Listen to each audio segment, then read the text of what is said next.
siguro nasa trabaho kayo. Okay, ayun. You have heard me repeatedly say, napakinggan nyo ako, paulit-ulit kong sinasabi to, that the teachings of Christ and the traditions that humanity follows is not compatible. We have seen numerous attempts. Pag titignan natin kasi yung church history, there are numerous attempts to syncretize. Ano ba yung syncretize? Yung parang yung teachings ng Bible, i-merge nila sa traditional beliefs, sa traditional practices. We have seen through, if you would look through church history, starting from, I've studied church history starting from Acts, the book of Acts, until the 15th century. Na pagtitignan natin, numerous attempts were made to syncretize biblical teachings and traditional beliefs, and this all led to heresy and false doctrines. Now, they are never compatible. Hindi pwede. And we are not only talking about churches who syncretize these teachings. There are also Christians who could not get rid of their former way of living. Or perhaps they could not get rid of the traditions that their fathers follow. So what do? They try to incorporate these traditions, their former way of living, into the Christian belief system. This is actually what happened to the Roman Catholic faith.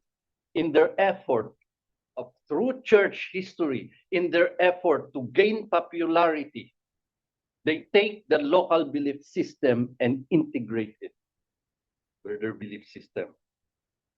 That's one aspect that I want to talk about today. The other one is faith. Faith is something that is integral in any belief system. More so sa ating born-again Christians, but at least sa atin kasi, we follow a strict guideline by which we have faith.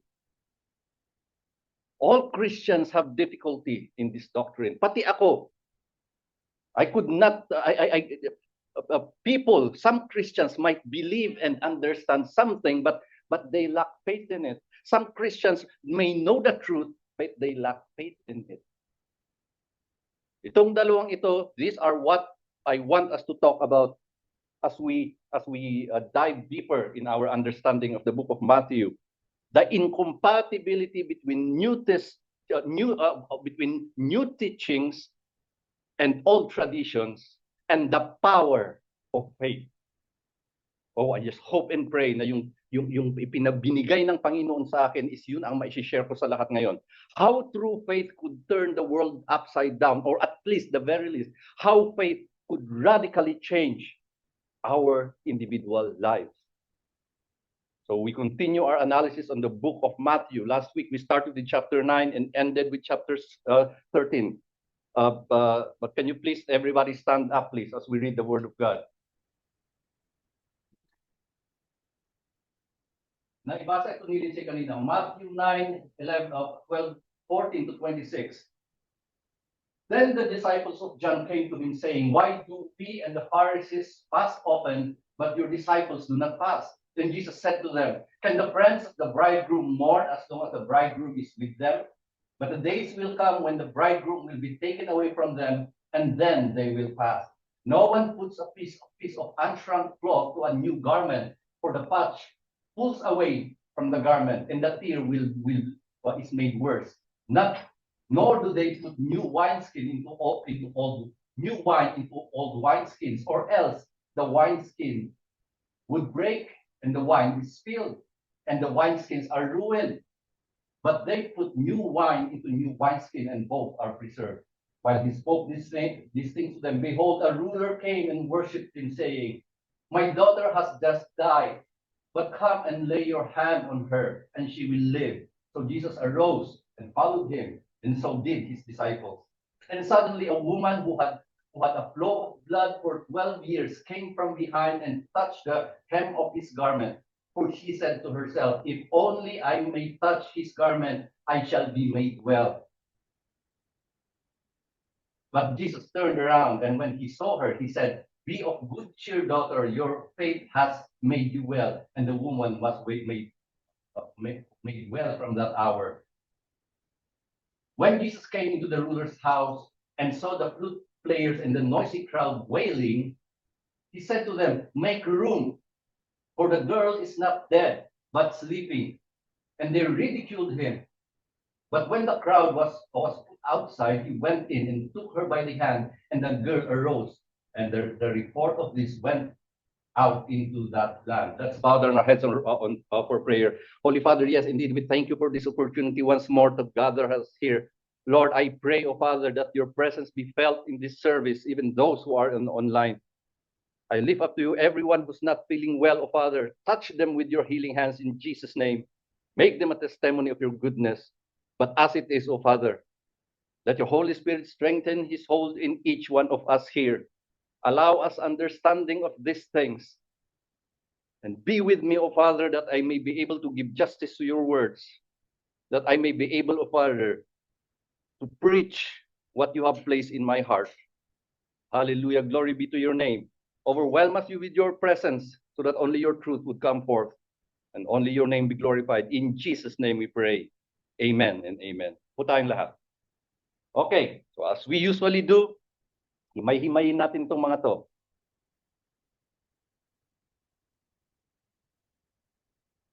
Verse 14, sabi, then the disciples of John the Baptist, came to him saying, "Why do we and the Pharisees fast often, but your disciples do not fast?" Now, fasting was not only practiced when Jesus Christ came. It was not only practiced during the New Testament times. It was practiced way back the Old Testament. Before Christ, but here's the difference. Before Christ, the reasons for fasting was this. First, mourning. They mourn. Like, for example, the remembrance of the destruction of the temple. Now, this destruction of the temple, I'm not talking about the AD 70 destruction of the temple. I'm talking about the destruction of the temple of Solomon. When the Assyrians and the Babylonians came to destroy it. So, the Old Testament, kasi ang ipinag-usapan natin dito, Old Testament fasting, ah. So, in remembrance of the destruction of the temple, for example, they mourn at least 3 days. Even those who are not religious, as long as they are Jews, they mourn. This is a practice that it is part of the remembrance. It is a practice. Fasting is also used to mourn for sin. For example, pag nagkasala sila, magmo-mourn sila. It is a humble act of sort of a repentance to God. Fasting is also used in the Old Testament times to try to remove evil that is being practiced by that person. And of course, fasting is done to ask favors from God. Now, we will not be going through the types of fasting, yung sa New Testament. We will not be going through that, the why, the how, and how long should we fast, since that is part of our OHB lessons. We will talk about fasting, but we will remain within the context of this verse. Although, of course, yung mga nakarinig na, ewan ko kung nandito lahat sila, yung OHB 1 and 2 kasi na i-deliver na yung message on fasting. So for them, they might have a recollection of what we're going to talk about. But yeah, those were the reasons why the Jews fasted and the Pharisees did fast, and that the disciples of John did fast. That's the context, or rather, that is where the question was coming from. This question in verse 14. Now, para lang FYI, para at least magkaroon tayo ng mas maluwang na understanding. Dito sa passage na to, which is in Matthew, we could see that it was the disciples of John who asked that question. Di ba? Sa Luke, yung mga Pharisees ang nagtanong. Sa Mark, both yung Pharisees at saka yung mga disciples ni John ang nagtanong. Na, why is it that the Pharisees and the disciples of John, they fast? In other words, why is it that the whole Jewish community fast and Jesus and his disciples did not? Then we move to verse 15. And Jesus said to them, "Can the friends of the bridegroom mourn as long as the bridegroom is with them? But the days will come when the bridegroom will be taken away from them, and then they will fast." This is a big statement, a big discussion. And this is thoroughly covered pagdating natin sa OHV na yan. But allow me to just get to the important aspect of this. First, kagaya ng banggit natin sa verse 14, fasting is done to mourn. Di ba? So it is a somber undertaking. And Jesus used the metaphor of a wedding. Him being the groom or the bridegroom. And of course, alam naman natin yung church, yung bride. Wedding, of course, is a festive occasion. Walang lugar ang fasting doon. Now, Christ used this metaphor that there should be no fasting while he was in this world. Since while he was in this world, people should celebrate because it is a preparation of the wedding. While the implication of that is that while Jesus Christ was here, while he was in this ministry, and while his presence was here, there is no need to fast. Now, taken from the context of this passage, the disciples, napag-usapan natin to, and we will repeatedly see this. The disciples of John even, hindi lang yung mga Pharisees, the disciples of John, they were insisting on the traditions of their fathers. They insist that Christ should follow it. And of course, Jesus Christ addressed this in the next couple of verses. Una, verse 16. No one puts a piece of unshrunk cloth on an old garment, or the patch pulls away from the garment and the tear is made worse. Siguro naman aware tayo that when we buy clothes, lalo na nung mga sinauna, sa kalalaban natin, lalo na pag ang mainit na tubig ang gamit, eventually nag-shrink. Di ba? Pero hindi ito yung bumili tayo ng damit, lumaki ang katawan natin, tapos pagbintangan natin na nag-shrink yung damit. Hindi yun ang sinasabi ko. Hindi yun ang sinasabi ko.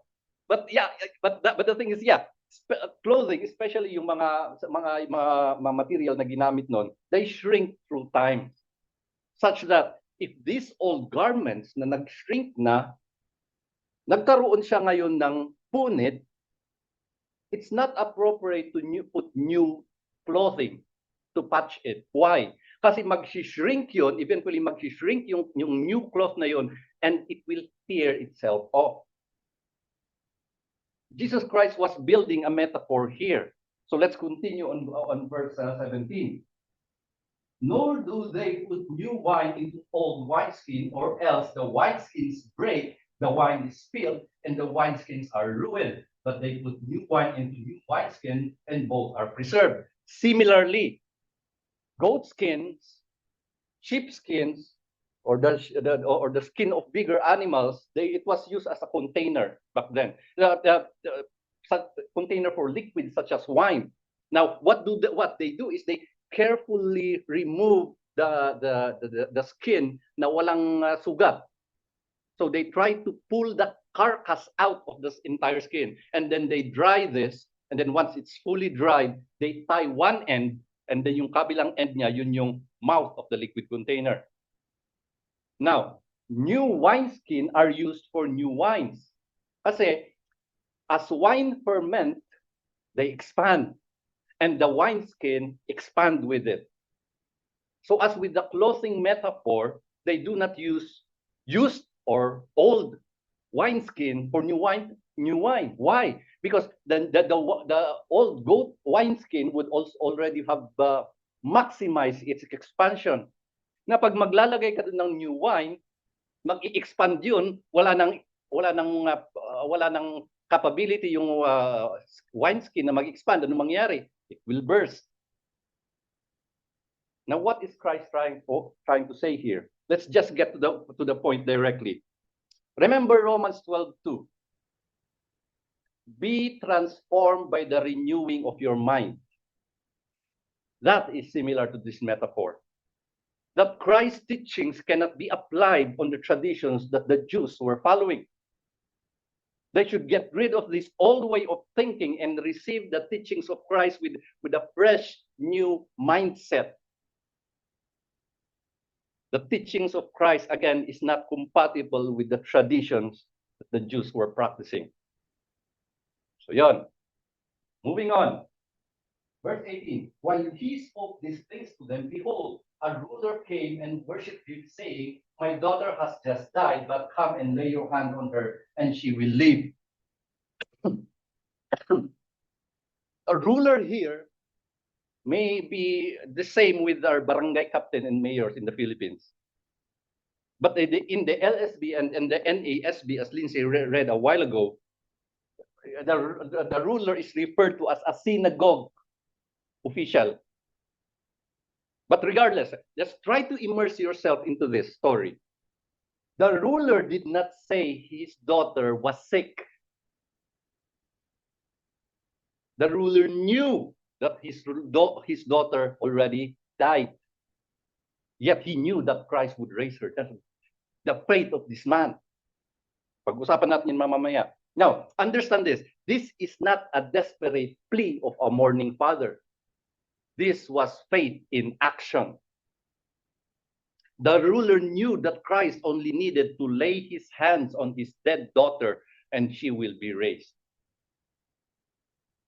Let's continue. So Jesus arose and followed him, and so did his disciples. There was no reaction from Christ.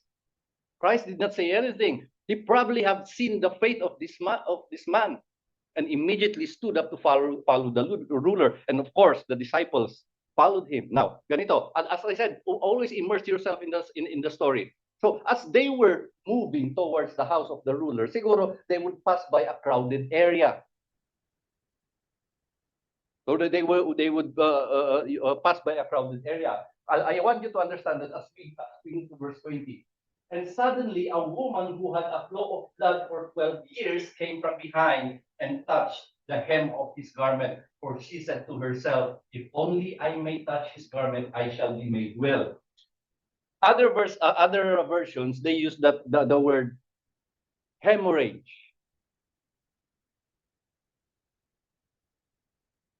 Siguro naman, paano ko ba ito papasukin? Hindi, ganito na lang. We see pictures, hindi, yung mga dress code nung first century Israel, that's similar dito sa Middle East na nakikita natin. It is similar na mahaba. So this woman who was hemorrhaging for 12 years, I would assume that everybody knows the meaning of this. And it's not only one part of her body. If we look through the Gospels of Luke and Mark, it was covering her body. 12 years.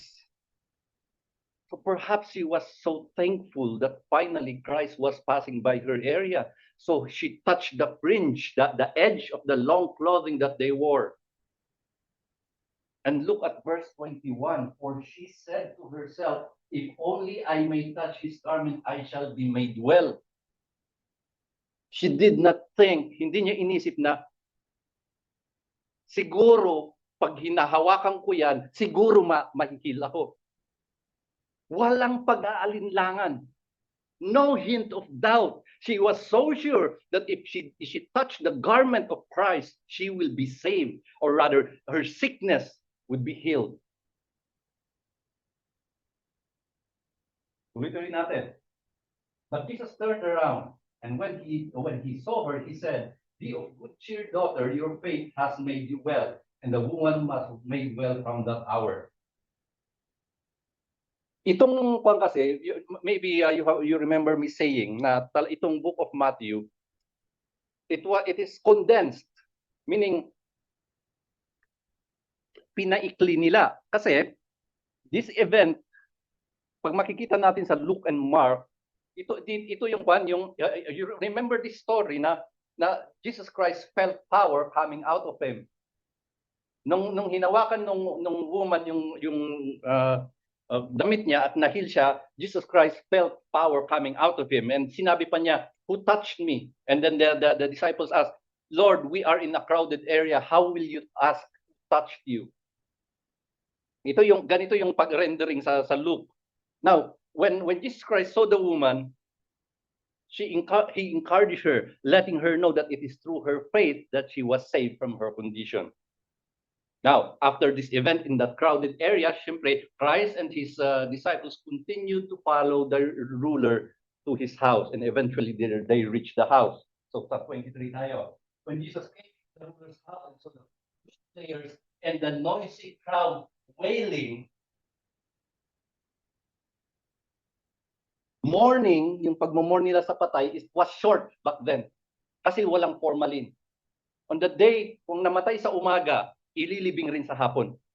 So, ang ginagawa nila, mourners, professional mourners, naka-hire yan. Yung mga umiiyak. Just to facilitate yung pag-mourning. For the poor, sa history na ng mga cultural background na nabasa ko, para sa mga poor, they could only afford 2. But since this is a ruler, he could afford a bigger crowd, and there are also flute players para magpapatugtog. So, such is the situation when Christ arrived. Dahil apurahan, magulo. And what did Christ do? 24. He said to them, make room, for the girl is not dead, but sleeping. And they ridiculed him. Sa NASB, they laughed at him.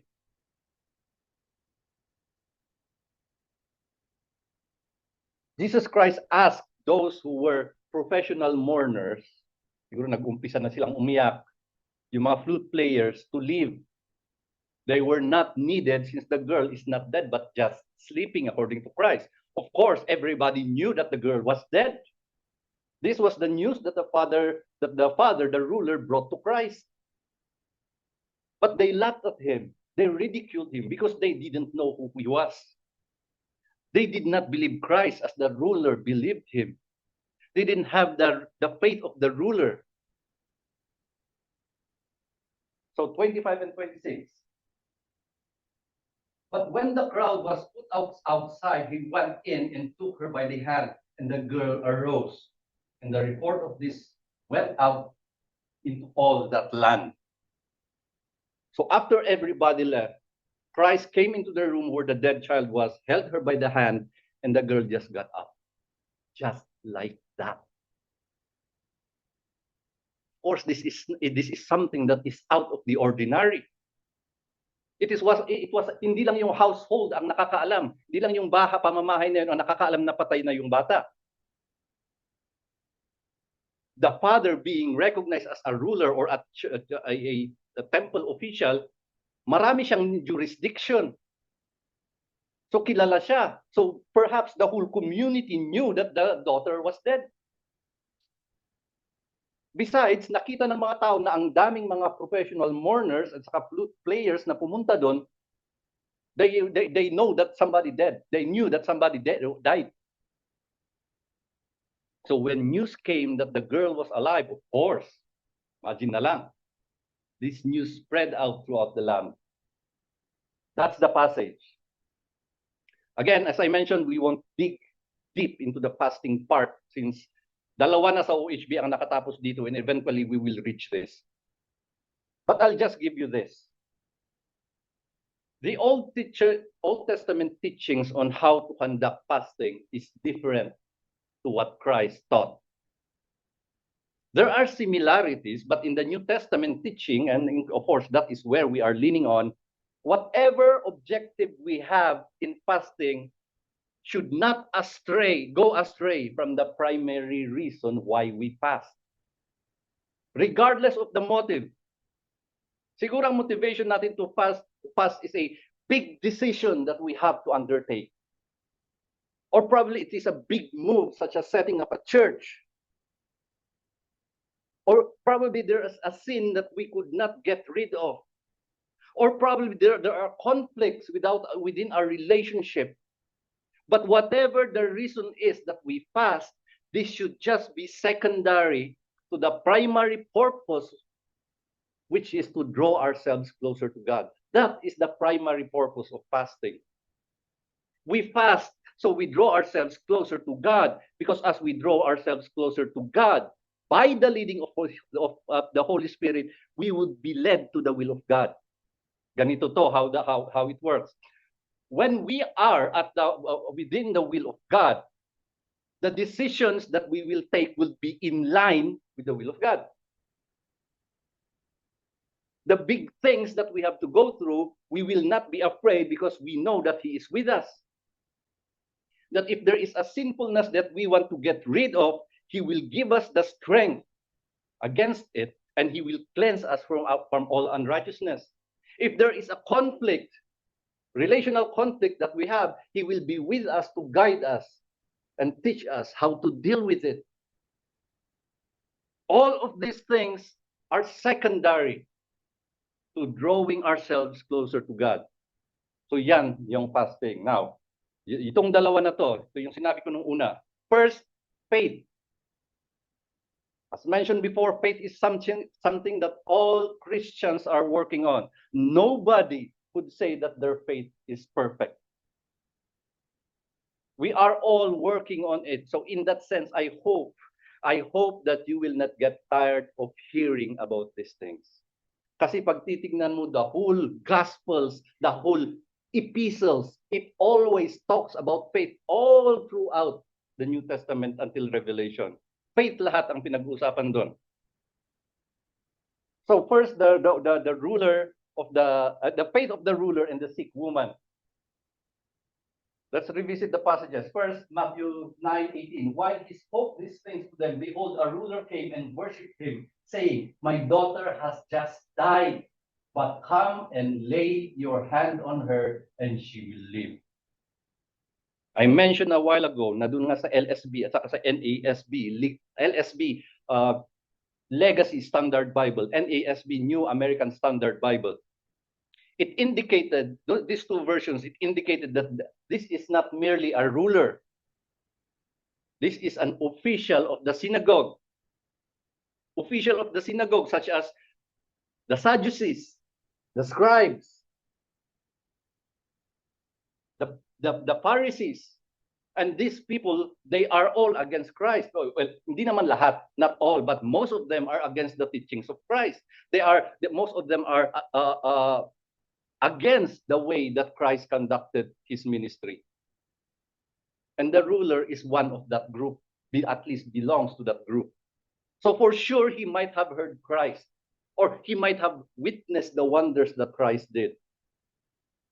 Consider the situation in the household. Again, as I mentioned, you immerse yourself into the story.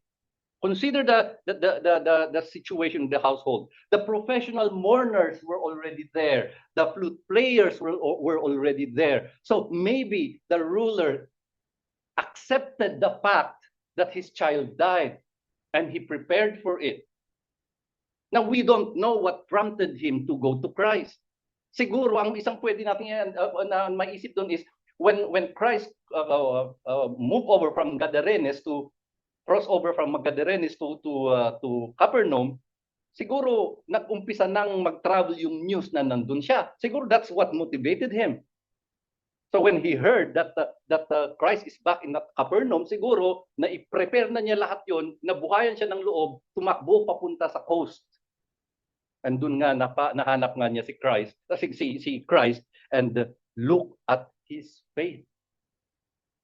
He actually believed that Christ could raise his child. There was no hint of doubt. He knew from the bottom of his heart. He knew with his mind, body, and soul that Christ would do it. Of course, Christ sensed his faith and followed him. The woman who had hemorrhages for 12 years. Matthew 9:20-21. And suddenly a woman who had a flow of blood for 12 years came from behind and touched the hem of his garment. For she said to herself, "If only I may touch his garment, I shall be made well." Imagine the difficult life na pinagdaanan nitong babaeng ito. Kasi during those times, especially in ancient Israel, yung mga skin diseases, usually, kasi walang mga newspaper, walang health centers, walang internet for people to know about these things. Anytime lang na yung disease is on the skin, the public consider it as despicable. They consider it as shameful. And they always align that these conditions has something to do with the sinfulness that they live, the sinful life that they live. and 12 years. So this woman might have been rejected by her own family. She might have been rejected by her own neighborhood, so she might have been a stranger in this location, despised and shunned upon because of his condition. Probably he was just living out on what she might have got or taken as a beggar. Now, paano kaya niya nalaman na pupunta si Christ doon? How did she know that she would be in that strategic location? Baka hindi pa nga niya alam eh. But once she had the opportunity, she took it. She was so sure. Because for years, she might have wanted to be healed. She has lost everything. Everyone that she loved turned against her. She might have been sick and tired of her life, but she knew there was one chance, a sure chance. Again, word might have reached her, come upon her about the healing that Christ had done. Besides, she was in a crowded area where she could hear everything. Yung mga chismisan. She might have kept on hearing about this man called Jesus who healed those who are sick. It might have given her hope. Siguro naghintay. But when she heard, again, try to immerse yourself in that story. Siguro crowded location yon. Siguro ipagpalagay natin na palengke. Normal lang yung takbo ng mga tao dahil kahit na crowded, normal lang yung takbo, and then biglang nagkagulo. Bakit? Excited ang lahat dahil may paparating si Christ. Tanong sino yun? Pati siguro yung babae nagtataka. And then, Christ passed by her.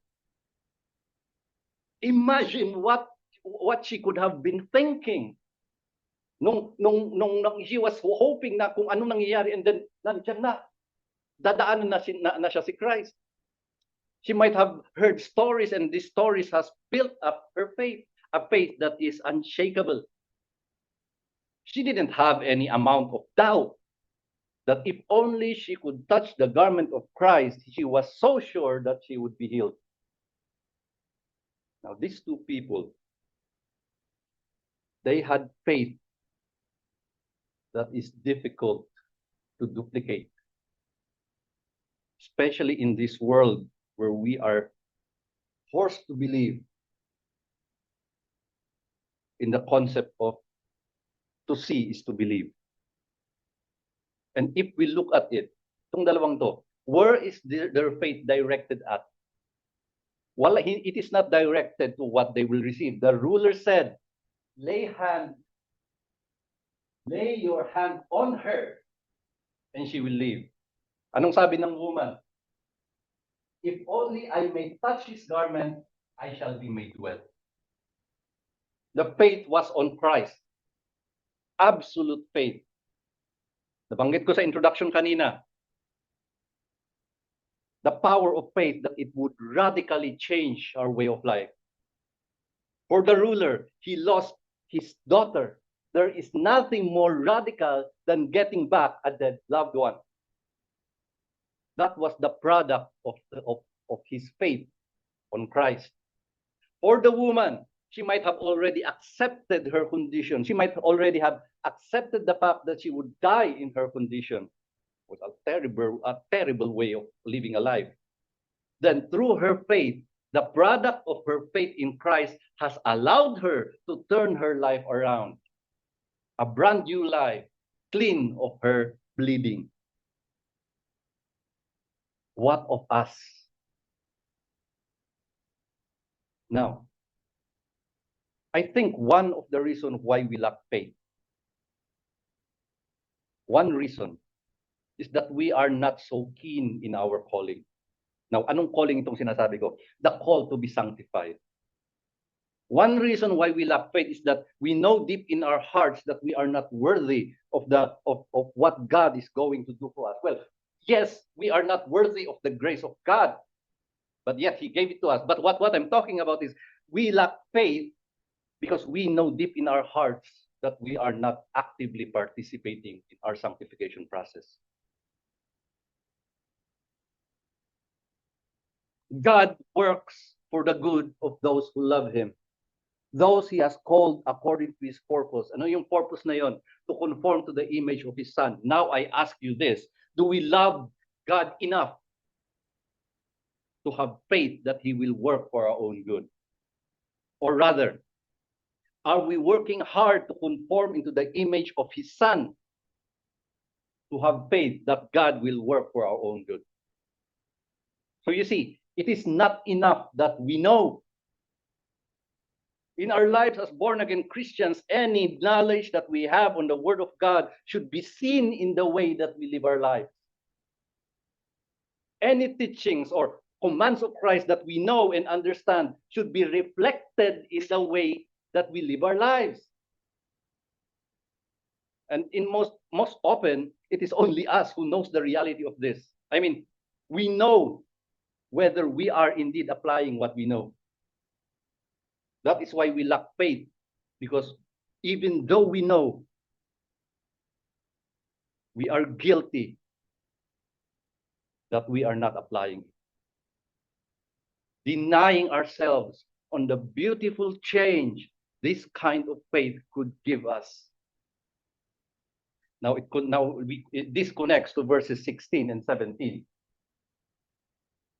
No one puts a patch of unshrunk cloth on an old garment, for the patch pulls away from the garment, and the worst tear results. Nor do people put new wineskin into old wineskins, otherwise the wineskins burst and the wine pours out. The wineskins are ruined, but they put new wine into fresh wineskins, and both are preserved. The teachings of Christ, I repeat, the teachings of Christ are not compatible with the traditions that the Jews were practicing. The point of this verse is that we should turn back from our old way of thinking, turn back from our old way of living. We cannot row a boat between two rivers. We cannot put new teachings into our old selves. We have to be transformed through the renewal of our minds. Renewal, hindi sinabi ni Paul na addition. Hindi sinabi ni Paul na be transformed by adding these teachings in your mind. No. We have to have a new way of thinking, a new way of living. And yet, it takes hard work. Such that we have to actively participate in our sanctification process. And through the help of the Holy Spirit, work hard to conform into the image of our Lord Jesus Christ. This is the way for us to have the faith of the ruler and the woman. These two teachings, faith and putting new teachings in new minds, these two work hand in hand. Since we cannot have this kind of faith if we lack understanding on God, we cannot have this kind of faith if we lack understanding on Christ and what He has done on the cross.